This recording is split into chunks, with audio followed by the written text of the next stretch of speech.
Voici les non-dits de la leçon 9 titrée « Une vie de sagesse ». Mesdames, messieurs, auditeurs et internautes, bonsoir, bienvenue et bonne participation. Avant de commencer, on nous fait une courte prière. Seigneur, accorde-nous la sagesse d'en haut afin de décortiquer ta révélation au nom de Jésus. Amen. Semaine ça, tout comme nous déjà dit, nous allons aller étudier ensemble leçon 9, une vie de sagesse. Nous avons un texte à mémoriser dans Éphésiens 5, soit les versets 15 à 17.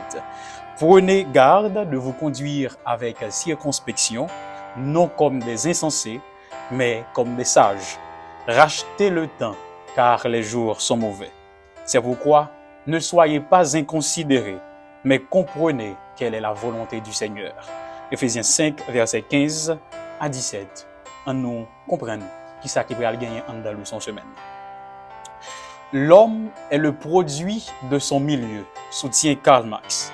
C'est vrai. Si, comme à l'image de la civilisation gréco-romaine, les gens étaient malhonnêtes, irrespectueux et étrangers à la vie de Dieu, celui qui vit dans la grâce et dans la gloire devient le reflet de Dieu, donc le produit de son milieu immédiat. Celui qui aime passer du temps dans la présence de Dieu devient inéluctablement semblable à lui. Chrétiens éphésiens t'es appelé pour être capable de gagner une conduite. Jean que nous sommes là, il aurait dit koto fait là, koto yé, il est capable d'impacter pour qu'on ait qui est souillé. Il est capable de déterminer qui type de monde nous pourra aller dans la société. Il est capable de déterminer qui ensemble d'habitude et qui conduite pour adopter dans la société. À l'époque de l'Éphèse, à l'époque côté Paul a écrit l'épître aux Éphésiens, eh bien, la vie gréco-romaine était marquée par la malhonnêteté. Moun yo te malhonnête. Moun yo pas de aucun respect. Moun yo te lagé dans tout type de débauche et nous allons voir ça à travers chapitre 5 leçon semaine. Cependant, Paul pral dit que puis gars chrétien yo vini produit milieu, ça veut dire puis gars yo reproduit ça que monde la reproduit. Mais plutôt grâce avec relation que y a gagné avec mon Dieu, puisque y a passé du temps dans la présence de Dieu, au lieu yo vini produit monde là, y a vini produit milieu immédiat, ça veut dire présence bon Dieu. Donc les chrétiens à Éphèse ne devaient pas être le produit de leur société corrompue, mais le produit de leur relation avec Dieu. De même, aujourd'hui, chers chrétiens, auditeurs et internautes, non pas doué produit ni reflet monde corrompu côté dans vivre là-dedans, mais nous devons marcher comme des enfants de lumière que nous sommes. Hélas, en pile fois, institution chrétienne nous yo refléter corruption monde là. Hélas, l'église là en pile fois, li reproduit immoralité qui gagne dans monde là. C'est pour ça Paul pral convier lecteur yo. Paul pral convier moi-même avec aujourd'hui pour nous capables mimer Dieu. Oui, mimer Dieu, reproduire les gestes de Jésus. Je vous invite à lire avec moi Éphésiens 5, soit les versets 1 à 6 pour nous capables cette invitation de Paul pour nous capables mimer Dieu. Devenez donc des imitateurs de Dieu, comme des enfants bien-aimés, et marchez dans la charité à l'exemple de Christ, qui nous a aimés et qui s'est livré lui-même à Dieu pour nous comme une offrande et un sacrifice de bonne odeur. Que l'impudicité, qu'aucune espèce d'impureté et que la cupidité ne soient pas même nommées parmi vous, ainsi qu'il convient à ses saints. Qu'on n'entende ni paroles déshonnêtes, ni propos insensés, ni plaisanteries, choses qui sont contraires à la bienséance, qu'on entende plutôt des actions de grâce. Car sachez-le bien, aucun n'est pudique, ou impur, ou cupide, c'est-à-dire idolâtre, n'a d'héritage dans le royaume de Christ et de Dieu. Que personne ne vous séduise par de vains discours, car c'est à cause de ces choses que la colère de Dieu vient sur les fils de la rébellion. Donc, nous comprenons que dans verset 1, Paul fait une invitation. Il fait une invitation avec les chrétiens à Éphèse pour capable mimer Dieu. Ça veut dire reproduire même geste que Jésus lui-même l'était fait. Et pour capable lancer invitation ça, il fait dans deux comparaisons ou bien il réfère à deux personnes de la divinité. Premièrement, il établit une relation entre Dieu et nous. Il qualifie Dieu comme notre Père et nous comme ses enfants. Donc, il invite nous pour nous capables d'imiter papa nous. Reproduisez l'image de votre Père. Mais quelle est donc cette image? Et l'épître de Jean, comme le prophète le dit, comme l'apôtre le dit, il dit nous que Dieu est amour.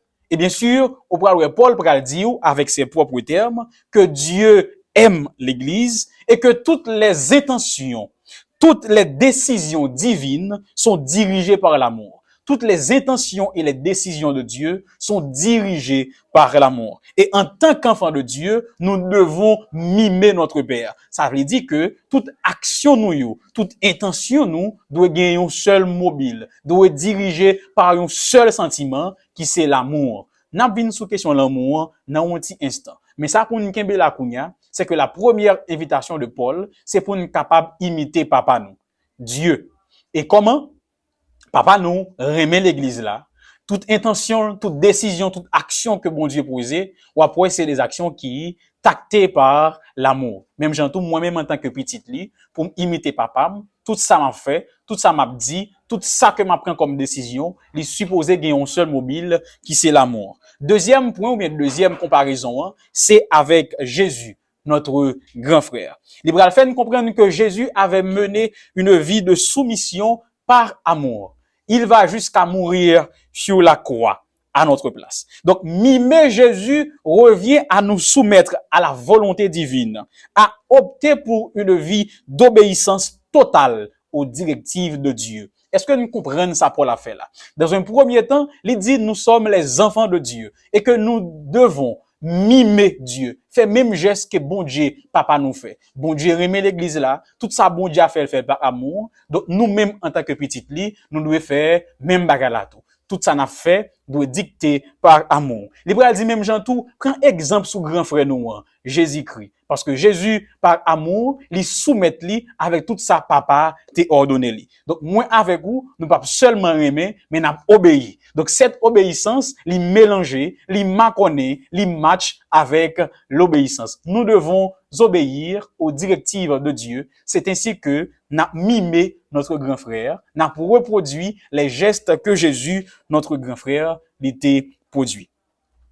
Faut me dire nous que au préalable, qu'on a venu sur causer l'amour, j'en que me promettre tout à l'heure, la vie des païens était dirigée par l'amour. Il y a un pile nano qui saisit. C'est exactement ça. Oui, la vie païen était dirigée par l'amour. Mais pour capable comprendre samedi là, pour capable comprendre le message Paul là, on a besoin de faire chita sur le mot utilisé par l'apôtre, à savoir le mot amour. Paul était toujours inspiré de la société contemporaine, donc de la vie gréco-romaine, pour capable lancer message lié. Les Romains établit contraste entre la réalité ambiante et puis pour capable appliquer les messages de Jésus. Eh bien, Libral fait comprendre que les païens aussi, ils avaient de l'amour. Ils ont agi par amour. Oui, ils ont gagné l'amour. Ils ont agi par amour. Mais de l'amour pour le plaisir, l'argent, le pouvoir, les choses malsaines, l'immoralité, de l'amour pour l'idolâtrie, les plaisanteries insensées, les paroles malhonnêtes et mensongères. Oui, ils aimaient les choses qui attiraient la colère de Dieu. À noter que la colère de Dieu n'est pas la réaction d'un Dieu impulsif, mais plutôt la réponse d'amour de Dieu, le jugement de Dieu qui vient lorsque l'homme l'est obstiné, l'y fait tête dit, l'y pas décidé quitter état de péché que lui-même lié. Les gens n'en prennent plaisir, n'en fait ça qui pas fait bon Dieu plaisir. Donc la réponse de Dieu, c'est pas une réaction impulsive, mais plutôt le jugement qui vient après un bon nombre de temps, l'y finirait les gens. J'aime dire non, les païens aussi avaient de l'amour. Ils aimaient les choses qui attiraient la colère de Dieu. Les chrétiens, eux aussi, devaient manifester de l'amour. Non pas l'éros, qui est un besoin d'assouvir ses désirs sexuels. C'est pas l'éros, parce que le mot amour capable de traduire par éros, qui c'est besoin pour capable satisfaire désirs sexuels ou. Chrétien, on te doit sentir l'amour, c'est pas éros, ni c'est pas storge. C'est l'amour qu'on manifeste seulement pour moun qui dans famille ou. Pas Philos, l'amour que vous éprouvez uniquement à l'égard de ses amis. Non pas le pathos qui est de courte durée, mais l'agapé, qui est un amour inconditionnel et éternel. C'est l'amour ça que chrétiens ont été appelés pour capable manifester. L'agapé, l'amour inconditionnel et éternel. L'amour ça te doit gagner pour première cible Dieu. Première entité, premier monde pour aimer avec l'amour inconditionnel et éternel là, c'est bon Dieu. C'est alors pral gagner kounya cette envie, ce désir, les pral vinn une nécessité kounya pour capable partager l'amour ça avec l'autre yo, avec moun qui bon côté ou. D'abord, ou aimer bon Dieu inconditionnellement et éternellement, de tout ton cœur, de toute ton âme, de toute ta pensée, de toutes tes forces. Après ça, ou pral prendre l'amour ça, d'ailleurs la tout automatique, ou pral ouais l'amour ça va prendre ou propulser dans relation que gagne avec l'autre moun yo. Ou pas seulement gagner pour moun qui zami ou bien ennemi ou pas gagner pour tous les deux. Ou pas gagner pour moun qui attirant avec moun qui pas attiré ou. Ou pas gagner pour moun qui pas partager vision ou pas. Moun qui partager foi ou pas. Ou pas gagner pour tout moun sans condition, sans ou pas attendre rien de moun yo. Donc c'est l'amour ça que moi avec vous le son pour inviter pour nous capable manifester. Non pas l'éros, non pas le storge, non pas le pathos, non pas le philos, mais plutôt l'agapé. L'agapé, on aime les membres de sa famille, ses amis, ses ennemis, ceux qui nous veulent du bien, ceux qui nous veulent et qui nous font du mal, ceux qui en veulent à notre vie, n'a pas rien. Et c'est l'amour ça que chrétiens yo doivent partager. Et c'est l'amour ça qui pas attirer colère bon Dieu, mais plutôt il attirer faveur bon Dieu. D'ailleurs Jésus disait, moi ban un commandement nouveau, aimer moun qui raïn, prier pour moun qui a persécuté et bénir moun qui maudit nous. C'est l'amour ça qui mobile la cap faire capable accomplir commandement ça dans la vie. Et maintenant, nous passons au verset 7 à 10, on nous lit ensemble. N'ayez donc aucune part avec eux. Autrefois, vous étiez ténèbres, et maintenant, vous êtes lumière dans le Seigneur. Marchez comme des enfants de lumière, car le fruit de la lumière consiste en toutes sortes de bonté, de justice et de vérité. En nous continuer avec commentaire là. Marchez comme les enfants, comme des enfants de lumière. En dans Timoso parole ça, mais qui message Paul voyez ben nous en résumé. La conduite détermine la destination. Si donc vous êtes destinés au royaume de Dieu, comportez-vous comme des citoyens de ce royaume, non pas comme les gens de ce monde. Moun qui dans monde là a cherché et voulait à tout prix satisfaire propre ego yo, voulait satisfaire propre besoin yo, voulait satisfaire propre tête yo. Mais le chrétien cherche par-dessus tout à plaire à Dieu et à satisfaire les exigences de Dieu. Marchez donc comme des enfants de lumière, car la conduite détermine la destination. C'est avec l'idée ça que Nietzsche déclarait un jour, pour que je sois chrétien, il faudrait que les chrétiens paraissent plus sauvés. Paul exhortait chrétiens éphésiens pour capable vivre salut, vivre sainteté dans le présent. Cet appel, bon Dieu, fait pour nous tous, ou même qui a vivre au 21e siècle. Chrétiens de partout, internautes et auditeurs, Dieu nous convie, Dieu nous exhorte à travers l'épître aux Éphésiens pour nous capables de vivre le salut, la sainteté dans le présent. Car la conduite détermine la destination. Si donc nous croyons que nous destinés à la vie éternelle, nous destinés à la nouvelle Jérusalem, qui est caractérisée par la sainteté, depuis aujourd'hui, nous supposons comporter nous comme des chrétiens de Jérusalem. Vivons la sainteté de l'évangile dès maintenant. Vivons la sanctification de la parole dès aujourd'hui. Vivons la vérité. Vivons la lumière. Restons dans la lumière de l'évangile.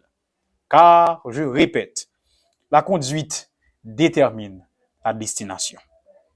Maintenant, au verset 11 à 14, que m'a invité à nous lire encore, ne prenez point part aux œuvres infructueuses des ténèbres, mais plutôt condamnez-les.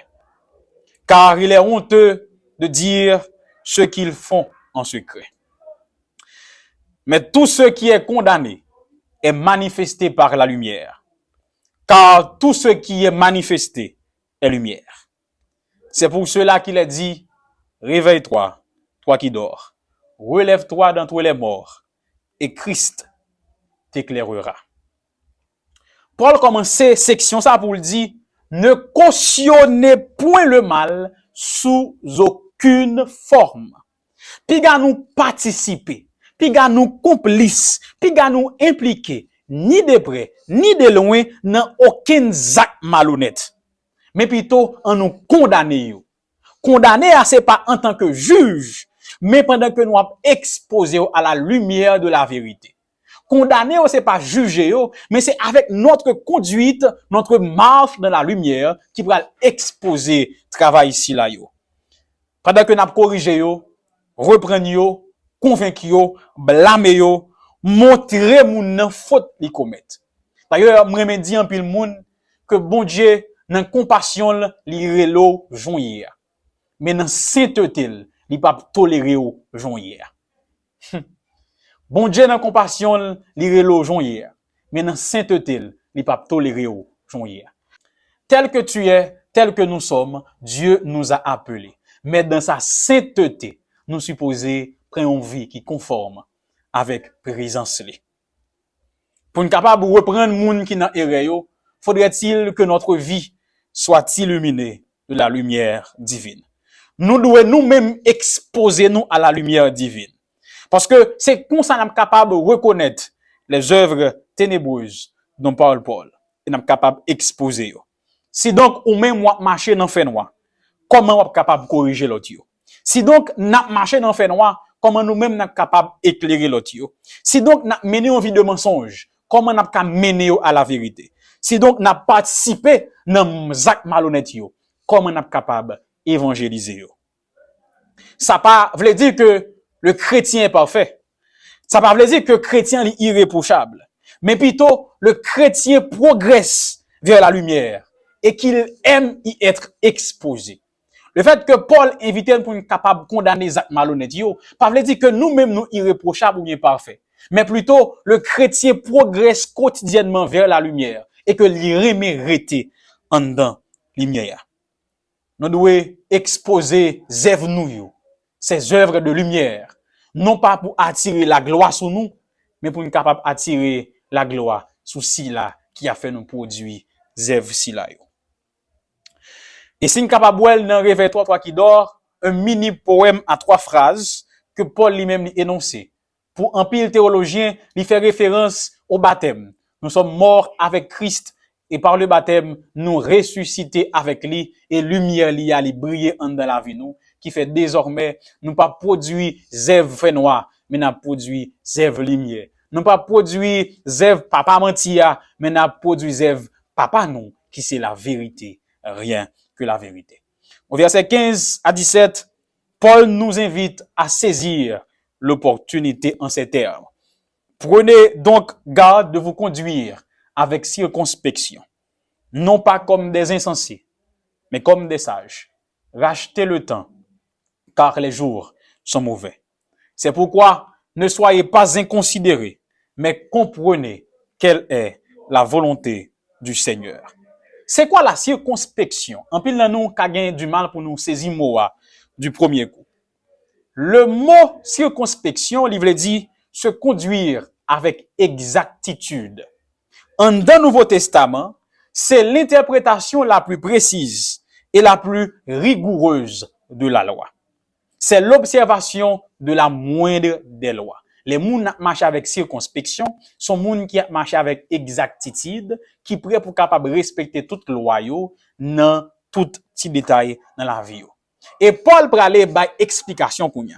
Au verset 15, Paul attachait le verset 15 au verset 17. Au verset 15, Paul dit nous, Piga nous marcher comme des insensés. Le mot utilisé, c'est asophos. A qui veut dire sang, sophos qui veut dire sagesse. Il dit, piga nous marcher comme des asophos, des insensés. Mais soyez sages. Il faut qu'on explique comment comprendre cette marche de sagesse. C'est pour ça, au verset 17, il revient à la charge. Il va utiliser l'autre mot. Au lieu, il va utiliser sans sagesse, il va dire sans intelligence. Et puis, il va dire, comprenez ce que le Seigneur attend de vous. Donc, la personne sensée, la personne dotée d'intelligence, la personne sage, lui fait, bon, me dit plutôt, lui chercher et lui fait sa bon Dieu attendre de lui.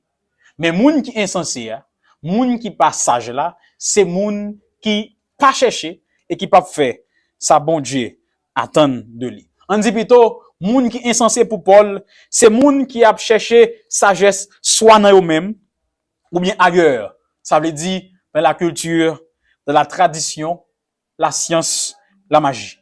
Mais le chrétien cherche la sagesse en Dieu seul. D'ailleurs, il est bon pour nous capable de comprendre la compréhension vétérotestamentaire du mot sagesse.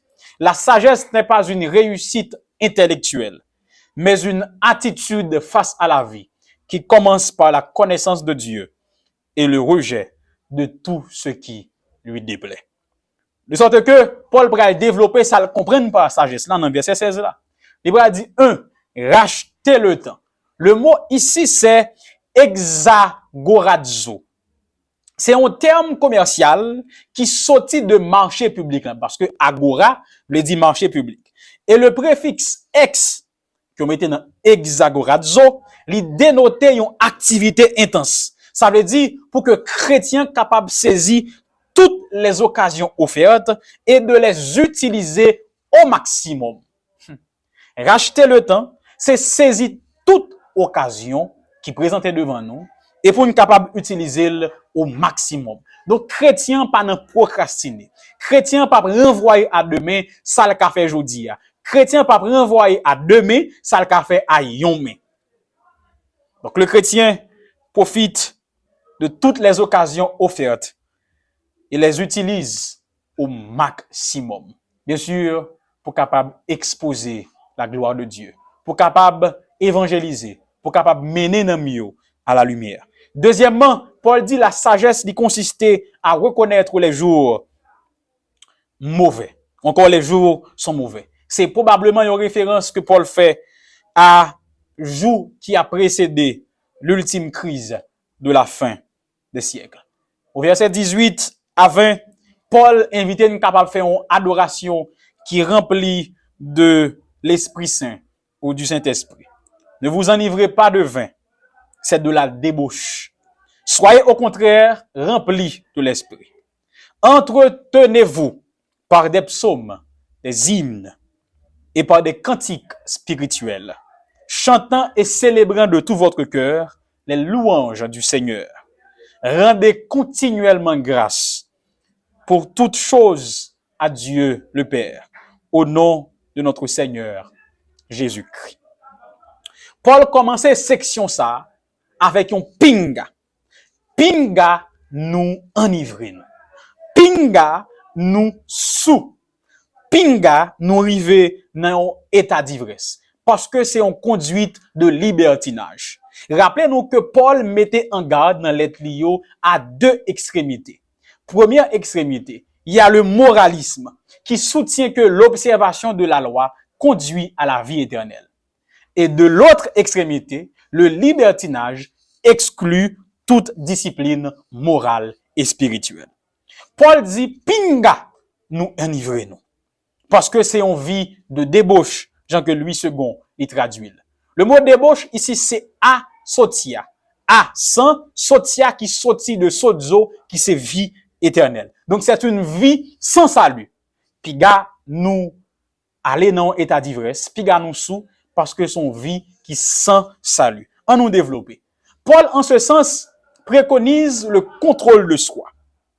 Autour des chrétiens à Éphèse, l'ivonnerie était chose commune et l'état d'ivresse une expérience quotidienne. Moun yo levé dans ta fia, yo dormi dans ta fia, yo vive dans ta fia. Qui fait que gen pile jeune vie te gaspillé à cause de clairin après matin midi soir. Gen qui te perdu dans débauche sexuelle, qui perdu l'argent dans question hasard. Donc vie yo gaspillé, yo gaspillé la vie pas seulement jeune yo, mais l'autre monde qui était dans l'entourage chrétien éphésien yo te nan levé dans clairin, dormi dans clairin, vivre pour clairin, vivre à clairin, qui fait prendre un ensemble de décisions qui mènent yo à la ruine.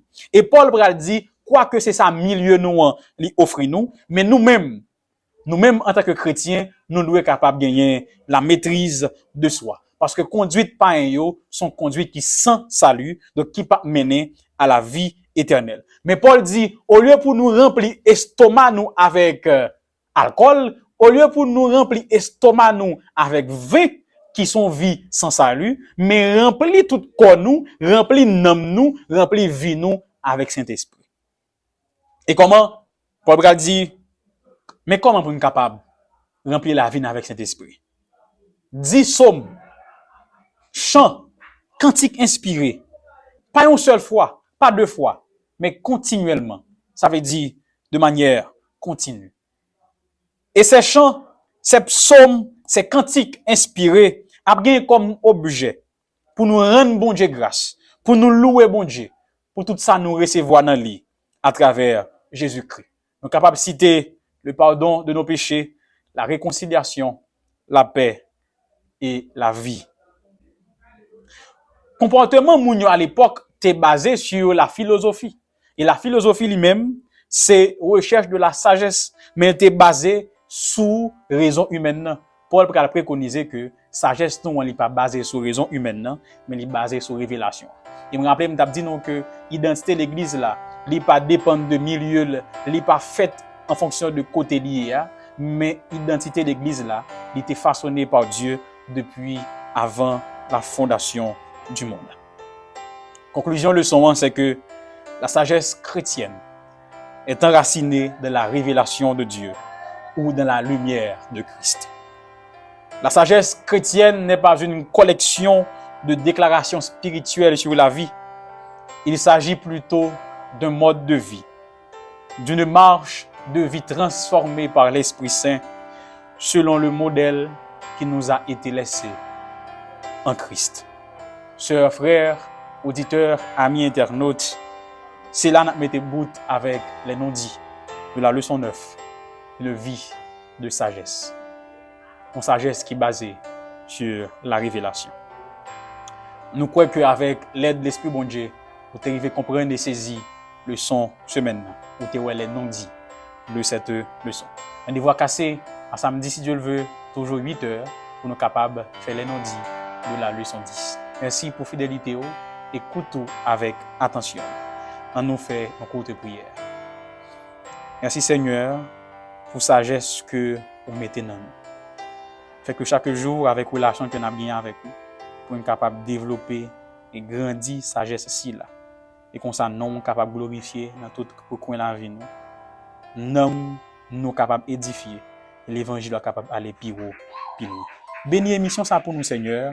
Bénis les amis nous de loin ou de près. C'est comme ça nous osons prier au nom de Jésus. Amen.